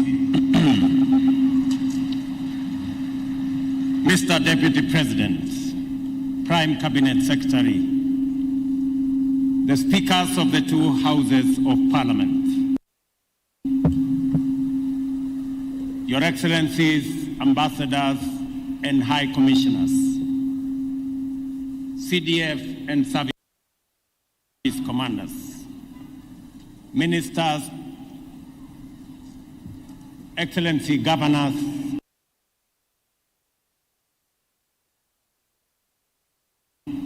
Deputy Governors, Principal Secretaries, the Governor of this great county of Bungoma, Governor Kenneth Makelo Lusaka Kufuela, MCAs and the Speaker of Bungoma County. Ndugu wananchi wa Bungoma, hamjambo? Bungoma hamjambo? Bungoma hoye! Bungoma hoye! Madaraka hoye! Asanteni sana. It is a great honor for me to join you here at this stadium named to honor the memory of one of Kenya's finest sons, illustrious freedom fighter and exemplary leader, Masinde Muliro, and to lead Kenya in celebrating the 61st Madaraka Day. On this anniversary, we mark the emphatic success of our freedom struggle, the triumph of the many gallant men and women who made immense sacrifice for the cause of freedom and justice, and the vindication of the principles and values which inspire the people of Kenya to stand as one, resist oppression, and unite to claim their sovereignty and to win the freedom to build a nation in accordance with our own aspirations. The reason for making this day are principally that the aspirations which motivated our heroes over 6 decades ago are not only alive today, but they are also the bright flame that sets our souls and minds alight with ambition and urgency, and illuminate the path to each one of us to pursue the progress and prosperity of our households, our families, and our nation. Madaraka, our self-governing mandate, is not an accident of history. Rather, it is the affirmation of the timeless values embraced and articulated by those who came before us in their resistance to colonial invasion, and the culmination of the vision and passion of the succeeding generations which bravely took on mighty empires, and they won. Today, we are no longer at the starting blocks of the race to progress. We have come a long way. In the course of our journey, we have made Kenya a strong state, anchored by a people united by fierce patriotism, love for one another, a shared vision of progress, and a public service with a high capacity to coordinate development and to provide security. Additionally, our country is a thriving, competitive, and diversified economy well into its transformational takeoff, and a democracy which protects freedom, drives democracy, and places the people of Kenya at the front and center as the authors and beneficiaries of this great nation's affairs. Therefore, every person in this country has the freedom and opportunity to make their contribution by giving their best in what they do. This is the source of our glory. Madaraka recognizes that Kenya's freedom was won by resolute farmers and determined workers on their shambas, and their brave sons and daughters in forests, cities, factories, and plantations. Madaraka reminds us not to look down upon the labors of others, regardless of their occupation, because work makes a great people and a strong nation. Rather, Madaraka encourages us to do whatever we must to honor and support everyone who works, because that is the best way of achieving prosperity and security in a nation. Madaraka Day celebrates the birth of a nation out of the totality of the labors of millions of its people. Today, ladies and gentlemen, is the day to remember that work is important. Every hustle matters, and that nation building is a bottom-up affair. Let no one look down upon the life or livelihoods of another, and let no one be made to feel despised because of their work. Our economy depends on every form of service and labor. From the milling of sugarcane, millet and sorghum, to the ginning of cotton and the roasting of coffee beans in this country, our agriculture sector continues to fire the powerful engine of economic transformation to propel this great nation into a food secure, internationally competitive trading giant that can hold its own in the East African community and leverage other trading frameworks such as the COMESA, Africa Growth and Opportunities Act, the Africa Continental Free Trade Area, with ease. Agriculture remains sufficiently attractive enough to sustain investment in every node of the food system. Agriculture's direct contribution to our GDP is 25%, while its indirect support to other economic pillars such as manufacturing boosts the GDP by a further 27%.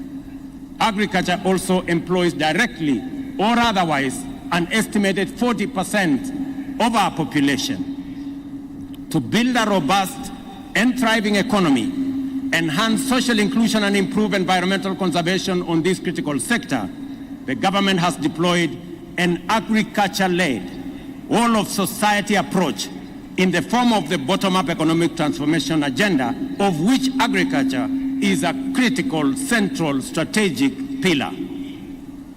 Under the bottom-up economic transformation agenda, we will reduce hunger, fight poverty, and improve the health outcomes of Kenyans.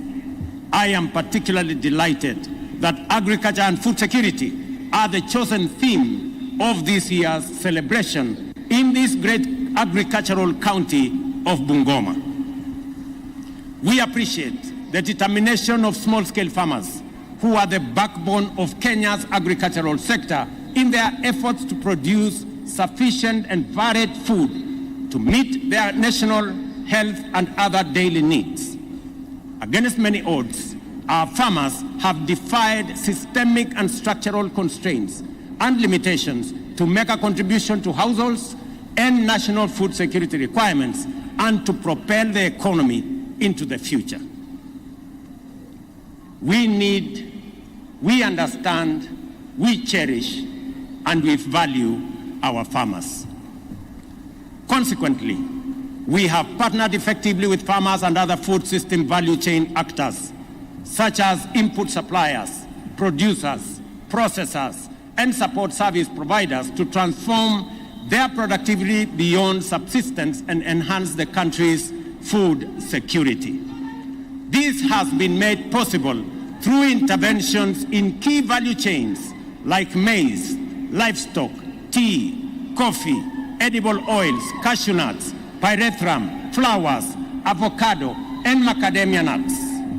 We now have the potential to become a competitive regionally, globally, by utilizing the unique capacity of cooperatives to mobilize production on scale through the provision of government-supported agricultural extension services. The sugar industry is a highly strategic subsector whose value chains have been the mainstay of the local economies of our sugar belt and a generator of much-needed jobs and value. For this reason, we are firmly committed to ensure that the sugar industry returns maximum value to all actors in its value chains, beginning with the initial and foundational entrepreneur, the cane grower.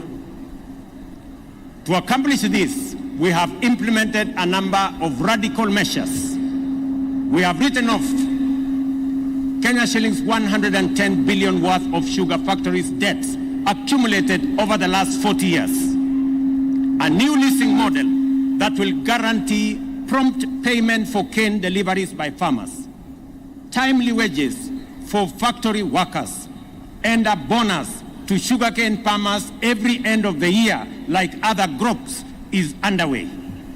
A call upon relevant agencies to accelerate the review process and to incorporate proceeds from byproducts in the scheme. As part of our commitment to invest 2 billion shillings into sugarcane development through state-owned mills, after leasing is completed, I am proud to announce that the government has approved the first tranche of 600 million for seed cane development, and the National Treasury shall shortly release these funds to farmers. Recently, smallholder tea farmers exported Ketepa's value-added teas to West Africa and China. The government also increased farm-to-table food safety through frameworks such as the Food Safety Policy, and a Food Safety Coordination Bill is underway. To ensure our capacity to coordinate agricultural production and deliver service to the sector more efficiently, we are developing and integrating a farmers and agripreneurs database into the Kenya Integrated Agriculture Information System. As we speak, the database already has 6.4 million registered farmers, and our aim is to serve them better by improving access, sharing and utilizing of information in the agricultural sector. We have just witnessed a cohort of 2,000 agripreneurs trained by the government of Kenya. There are 18,000 agripreneurs around the country whom we have commissioned today to take charge of our agriculture across Kenya. The power of the database is beyond doubt. In recent months, farmers have been able to access subsidized fertilizer from the Fertilizer Subsidy Program, as well as animal feed and certified seed more efficiently, more affordably, and more transparently. Since we began to distribute subsidized fertilizer last year, 15 million bags of 50 kilograms of crop and soil-specific fertilizers have been distributed. Our strategic intervention have led to a marked increase of value addition initiative. Measures are underway to boost coffee productivity from 2 kilograms to 10 kilograms per tree, and from 50,000 metric tons to 102 metric tons a year by 2027. Under the coffee sector reform that we initiated, a 4 billion coffee jerry fund was established, 2 billion of which has been paid, with a balance allocated for payment in the 2024-2025 financial year. This will ensure farmers get good returns for their investments. We are also writing off Kenya shillings 6.7 billion debt owed by coffee cooperatives around Kenya. And specifically, in this write-off, Bungoma County, the cooperatives in Bungoma County, 300 million shillings will be written off for cooperatives in Bungoma County. In the edible oils value chain, the government's plan involves boosting the production of sunflower, palm oil, and canola by working with counties. In 2023, 70 tons of sunflower seeds were purchased, with 40 tons distributed to farmers. Another 40 tons of seed have been allocated to the Agricultural Development Corporation for seed multiplication. Additionally, the government, through the Agriculture and Food Authority, has produced and distributed 500 metric tons of seeds worth 241 million to farmers in 24 counties, including those in this region, as seed cotton production is underway. In the financial year 2024-2025, Kenya shillings 400 million has been budgeted for this program under the National Edible Oils Program project. We are on course with our plan to increase cotton production from 2,500 bales in 2022 to 107,000 bales by 2025 and modernize all ginneries around Kenya. The aim is to expand cotton farming from 9,300 acres in 2022 to 41,000 acres in 2023, distributing 15,700 kilos of seed to farmers in Busia and another 20,000 kilos to farmers in Meru, Makueni, Kitui, and Machakos among the 24 counties that are in our program. Subsidized fertilizer will also be provided through the tried and tested e-voucher for both our sugarcane and cotton farmers as well. Additionally, 5,000 hectares have been harvested in Lamu of cotton. The government has also worked with stakeholders to negotiate a price increase for farmers from Kenya shillings 54 shillings a kilo to Kenya shillings 72 shillings a kilo. In the 2024-2025 financial year, 150 million has been allocated for the cotton industry revitalization program. We have also witnessed the negative effects of climate change, most notably through extreme climatic phenomena. Last year, a long, bitter drought ended, giving way to a spell of vicious storms and devastating floods.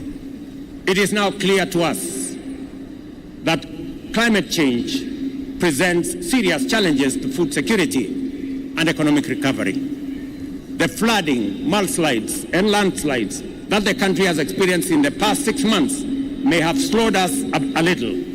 However, the effects of global warming have not killed our resolve to become food secure and grow economically. Instead, climate-related risks and hazards have threatened our determination to increase investment in climate action and to build resilience against disruptive forces of nature. The government will continue to champion afforestation and the restoration of degraded landscapes and mobilize Kenyans to plant trees throughout the Republic to restore the environment and our biodiversity. We encourage increased use of climate-smart technologies such as mobile grain dryers, mobile soil assessment laboratories, and of course, an expanded irrigation infrastructure. We have made progress towards fulfilling our commitment to build 100 dams and 1,000 small dams in different parts of the country to facilitate sustainable water use and increase irrigated land by 500,000 acres by 2026. The government of Kenya is in discussion with the Africa Development Bank and other multilateral institutions to implement this expanded dam program. To control livestock diseases and pests, ladies and gentlemen, the Kenya Veterinary Vaccine Production Institute, KVVAPI, produced 35 million doses of assorted livestock vaccines in 2023. To bring young people into farming, we have revitalized the 4K and Young Farmers Clubs to interest and introduce our children to agriculture. This administration has also invested more than 2.2 billion in the promotion and financing of agribusiness entrepreneurs and supported initiatives such as incubation and project management that will be undertaken across Kenya, and farmers will be trained along the way. On this 61st Madaraka Day, ladies and gentlemen, we join the people of Bungoma and Kenyans of goodwill and Friends of Kenya to acknowledge the contribution that food chain value actors have made towards the country's food, nutritional, and economic needs. The food value chain actors who exhibited their goods and services in the run-up to this celebration include outstanding individuals, input suppliers, and service providers, farmer producer organizations and cooperative societies, other service providers in digitally enabled agriculture, financial institutions supporting agribusiness, research institutions, food processing entities, ambassadors of our development partners, and insurance companies, which have helped us strengthen the bottom up over the last 12 months.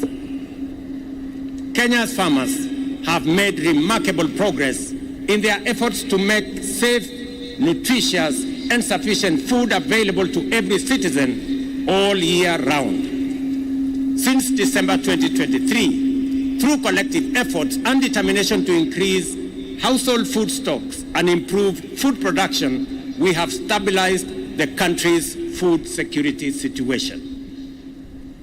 Ladies and gentlemen, arid and semi-arid lands cover over 80% of Kenya and hold about 60% of our livestock population. Approximately 14.6 million Kenyans who live in ASALs derive their livelihoods primarily from livestock sector, which contributes 12% to the country's GDP and employs 50% of agricultural labor force.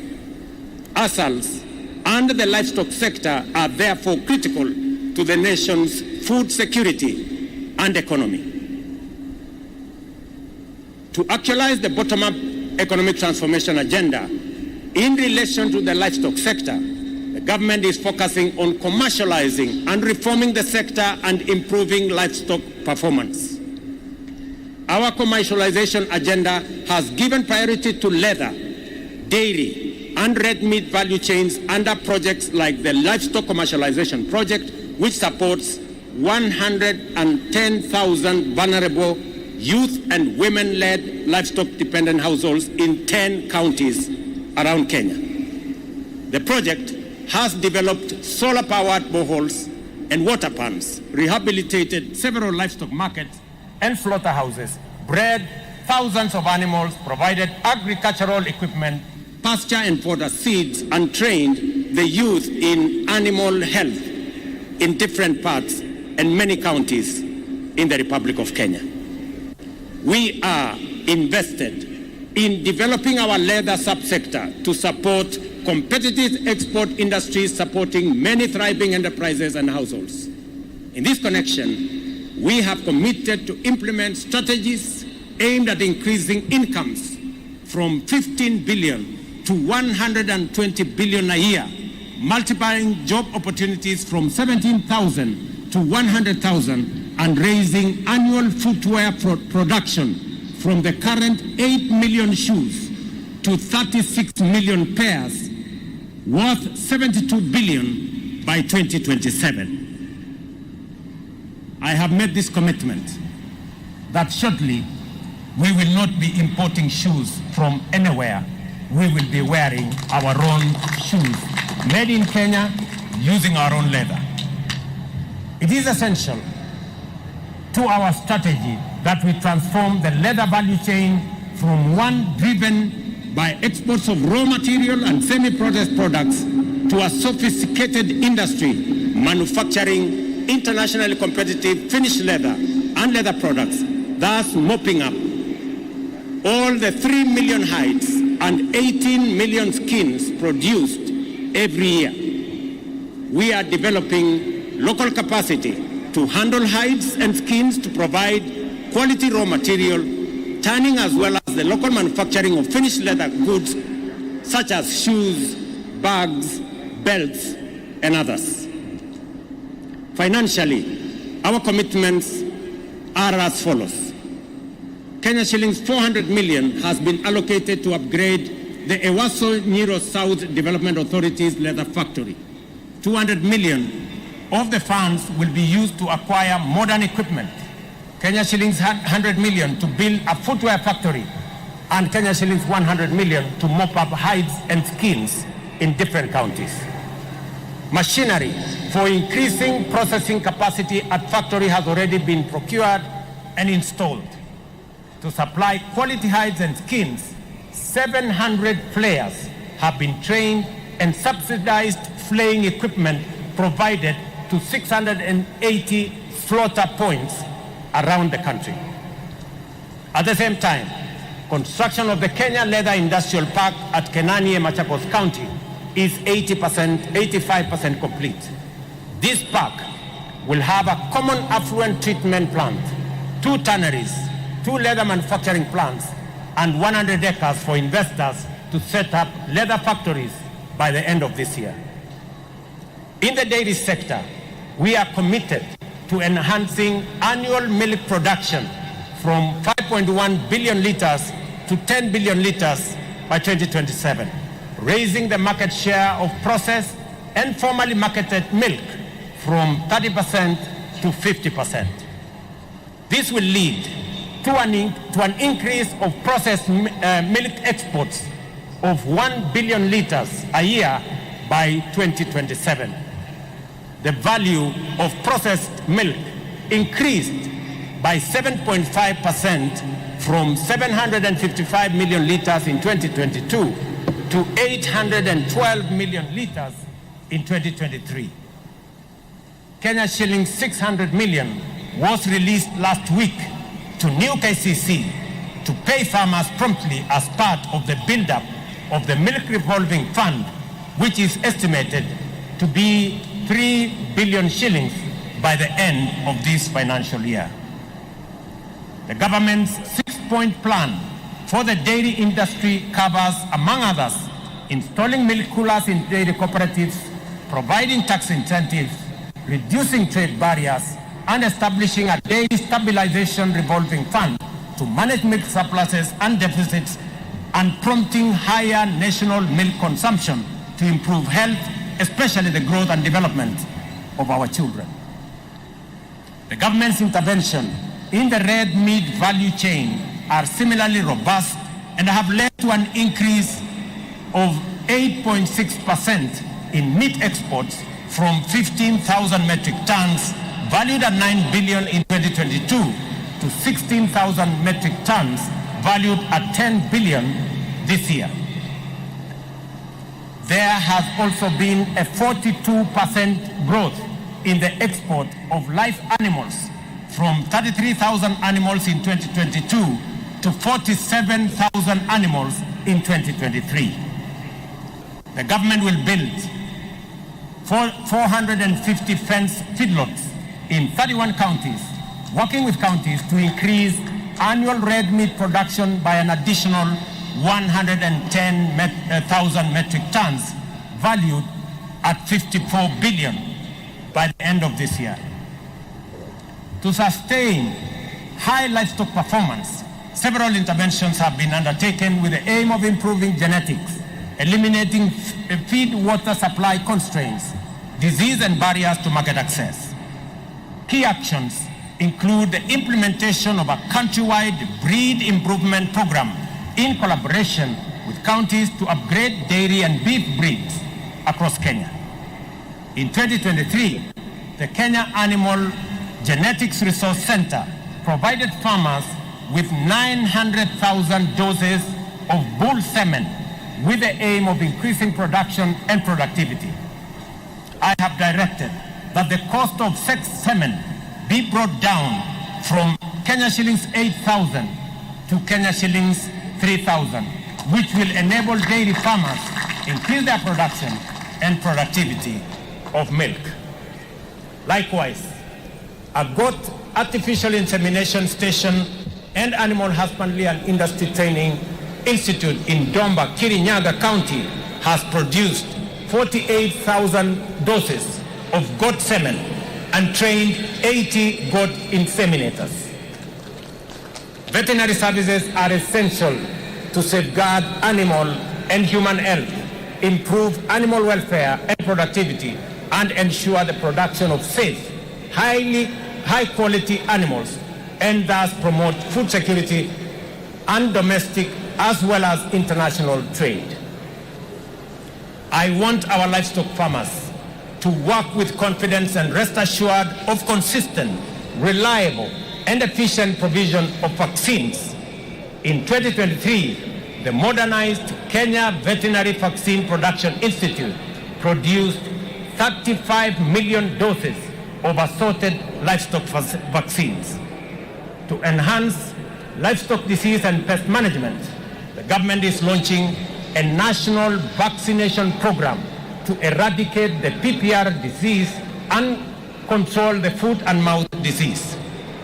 I want to ask all counties, because we are going to provide the vaccines.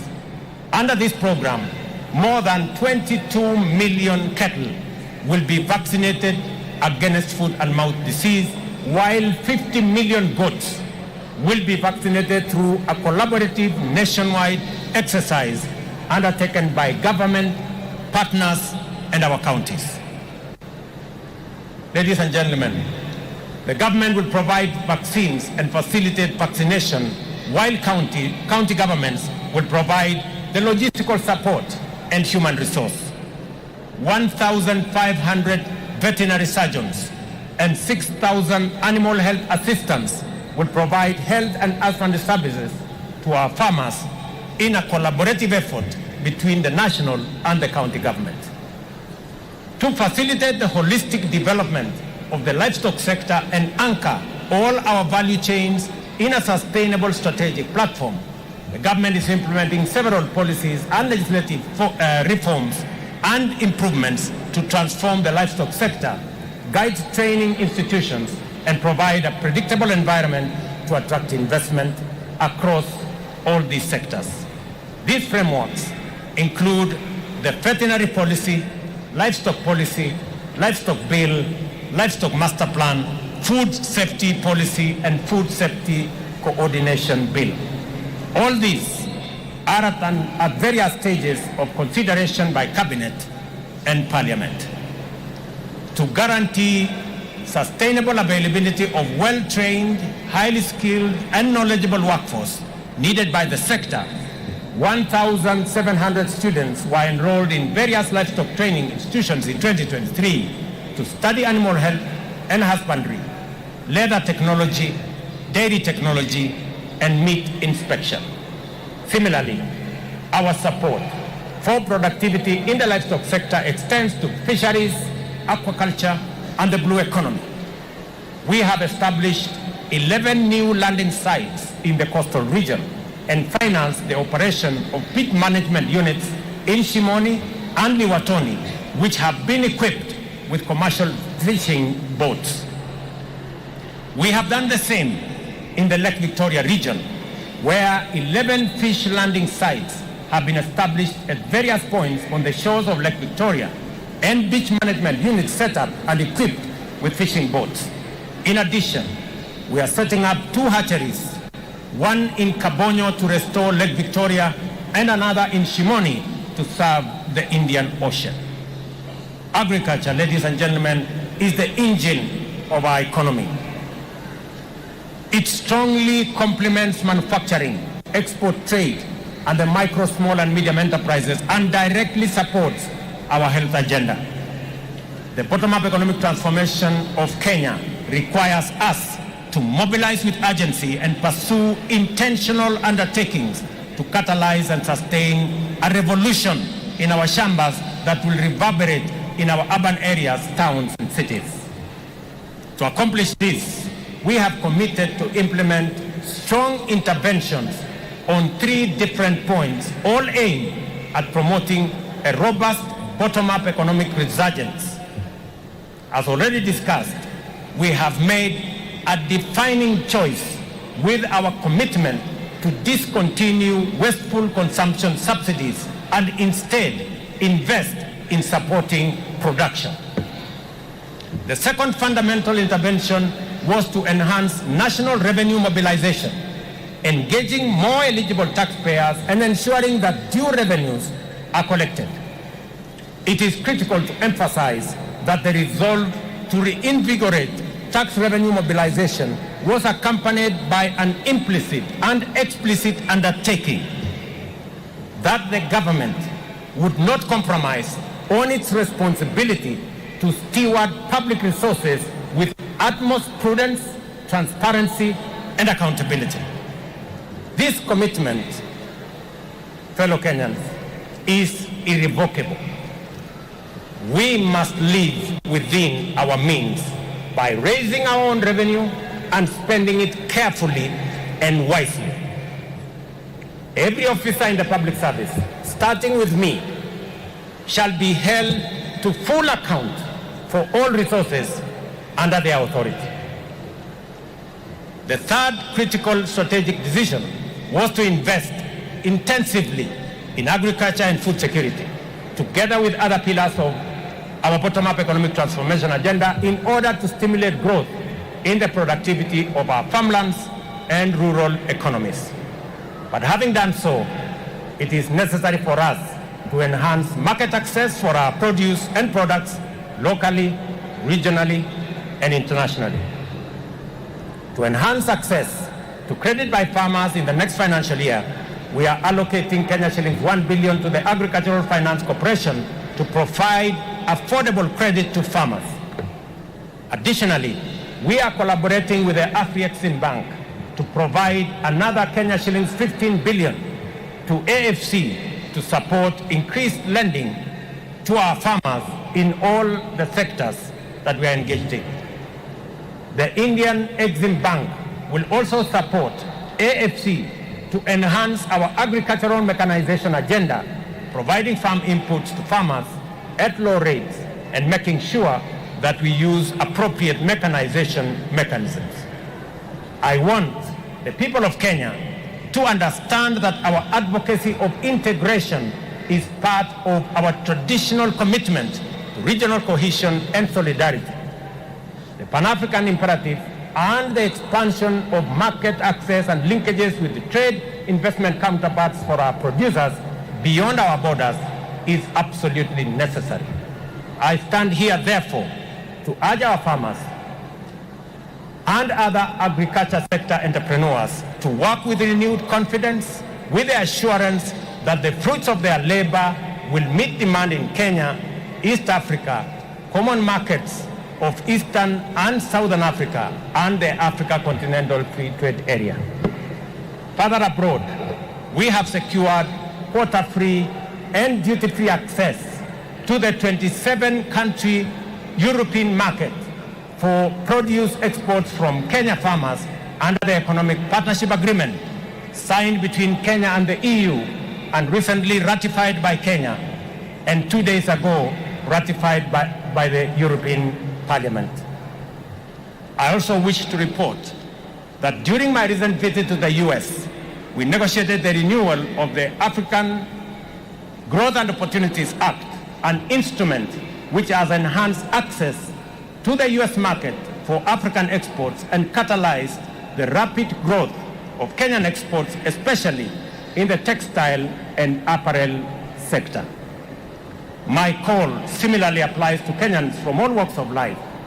Let us keep working hard, embrace border visions and dream more ambitious dreams to take the tide of freedom-up economic transformation that can sweep us all into our collective destiny of shared prosperity. Let me conclude by saying two final things. This stadium that has been built for the last 5 years or so, and all that space was not done. I want to commit to the people of Bungoma that the contractor will not leave site, and that the people in charge, especially the military officers in charge, will be here until this stadium is completed and made available for the people of this county and for Kenyans. I know that there is plenty of sun elsewhere. I just want to promise you that this will be the last time that we will be beaten by the sun. The next time you come to this stadium, this whole stadium will be covered properly. But let me also ask the people around this stadium, especially those who have decided to acquire some of the public land, please, tuheshimiane kidogo. Kila mtu mwenye ako na shamba hapa ambayo anajua ni ya serikali, polepole, funga virago yako, ondoka, tutajenga hii mahali yote ikae mzuri. Hatutaki kusukumana na mtu, hatutaki vita na mtu. Tunataka tuheshimiane kwa sababu mali ya umma ni mali ya wananchi wote wa Kenya. Pia pale katika Matulo tumejenga pale airport mpya. Matatizo kidogo ni kwamba hatuna ardhi ya kutosha. Nimekubaliana na Governor Lusaka ya kwamba yeye atanunua ardhi na mimi na serikali kuu tutaongeza runway na kujenga terminal. Na nilisema jana ya kwamba hamtakuwa na haja tena ya kuja Eldoret ama kwenda Kisumu kutafuta ndege. Ndege yenu mtakutana nayo hapa Webuye, hapo Matule.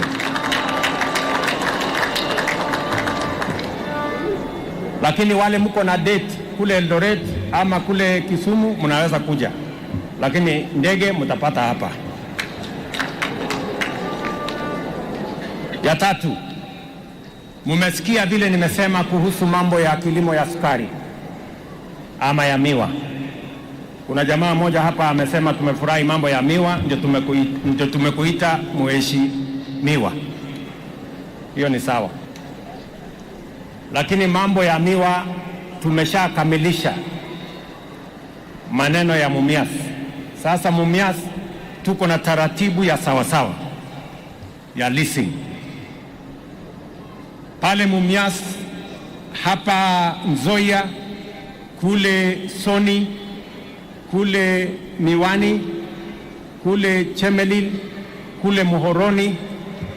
Mimi nataka niwahakikishie tunakamilisha mpango yetu vile nimetangaza katika hafla hii, na kutakuwa na mambo matatu ya muhimu. Ya kwanza nimesema mkulima atalipwa kwa muda, ama kwa akipeleka miwa yake arudi nyumbani na pesa yake. Ya pili, wafanyikazi watalipwa. Na ya tatu, vile tunalipa bonus kwa chai katika hii mpango yetu mpya, tunataka tulipe bonus kwa wakulima wa miwa. Hiyo ndio mpango tumeweka, na mimi nataka niwahakikishie hiyo mpango tutatekeleza na tutakamilisha. Mwisho kabisa, wacha niwashukuru watu wa Bungoma jameni. Sisi tulikuja hapa 2022, mimi, naibu wangu Rigiji na viongozi wote, tukakuja hapa tukaomba kura zenu. Nyinyi mkawa watu wangwana ajabu, bila ya kujali ni jamii gani tulitoka, mulitupatia kura 65%. 65% of the vote in Bungoma County ilikuja kwetu. Nyinyi mulisimama kidete, kwa sababu wakati huo tulikuwa tunauziwa uoga, tulikuwa tunauziwa ya kwamba system ndio itaamua, sijui deep state ndio itaamua. Lakini wa Kenya 2022 walisimama bega kwa bega, na kura tuliyopiga 2022, it was a defining election. Hiyo kura ya mwaka wa 2002 ilifanya mambo matatu ya muhimu. Ya kwanza, ilitusaidia tumalize siasa ya ukabila katika taifa letu la Kenya. Jambo la pili, ilitoa mwongozo kwamba sio system, sio serikali, sio deep state ndio inaamua, wananchi wa Kenya ndio wenye kuamua. Na jambo la tatu, Wakenya walipiga kura kwa sera, hawakupiga kura kwa mtu binafsi ama kwa mambo ya personality. Wananchi walisema tuuzie sera yako, na ndio sababu hiyo tunafuatilia kukamilisha mkataba tulipata kati yenu na sisi wakati tuliomba kura yenu. And going into the future, I want to promise the people of Kenya that we will not let you down. We will never go back to the politics of ethnicity. We will never go back to the politics of personalities.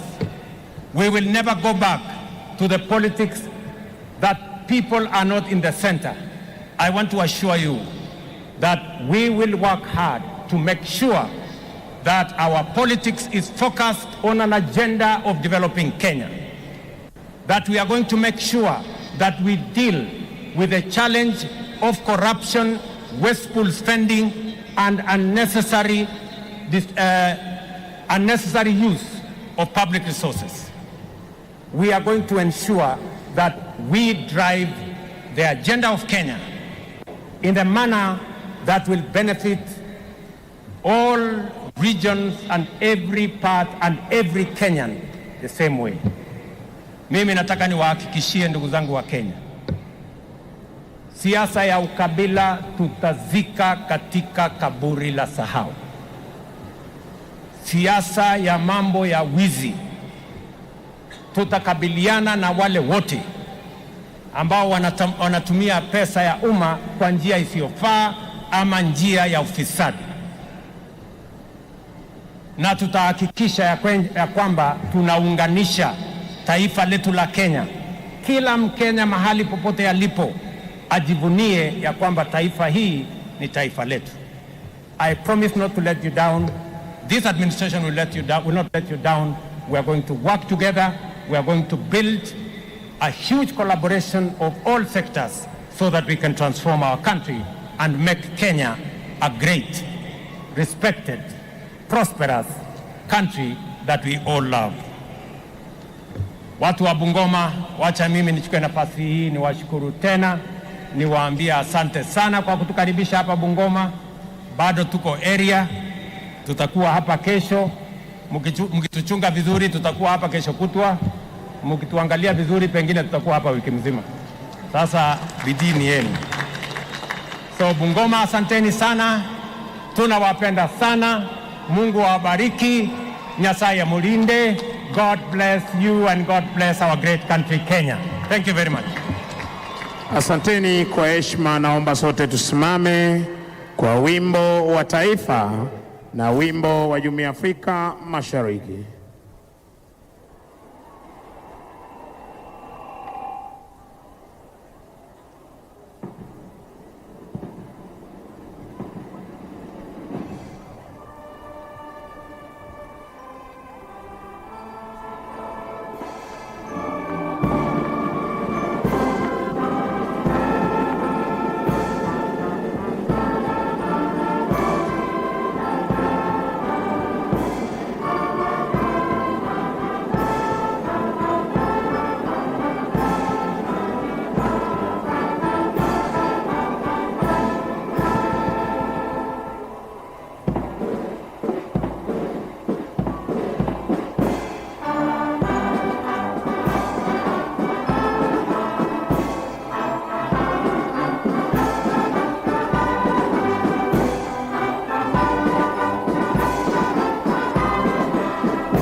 Basi Mheshimiwa Rais, niombe kwa heshima tuweze kutulia, mwenzangu aweze kutupa itifaki ya kuweza kufumukana mahali hapa. Kwako Gitone.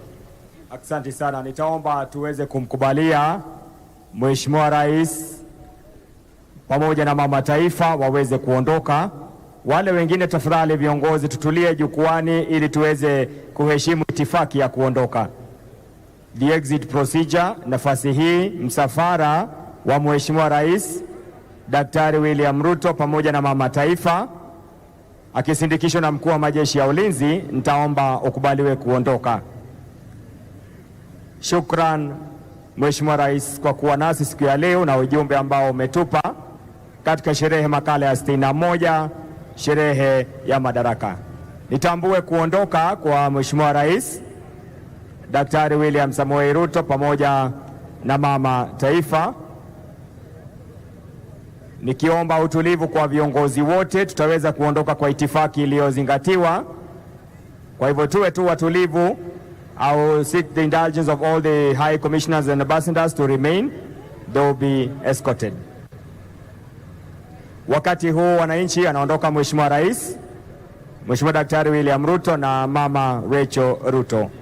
Asante sana Mheshimiwa Rais kwa kushinda nasi na hata baraka zako za kutuongoza katika sherehe hii ya leo, sherehe ya madaraka.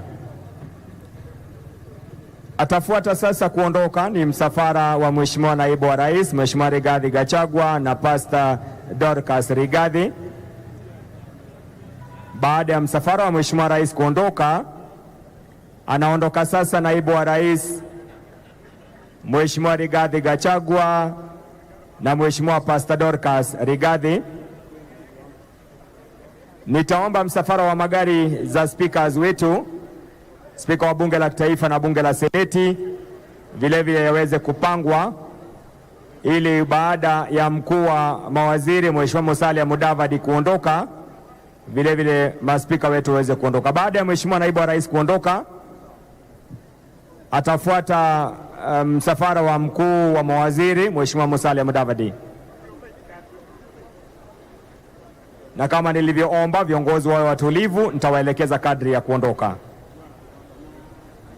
Service Commanders, kama ilivyo desturi yetu, tunaingia katika msafara wa CDF tukifuata. Service Commanders.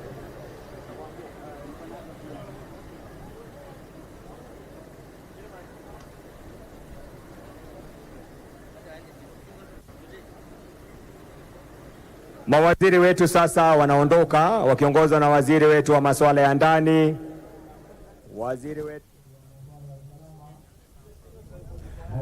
Naam.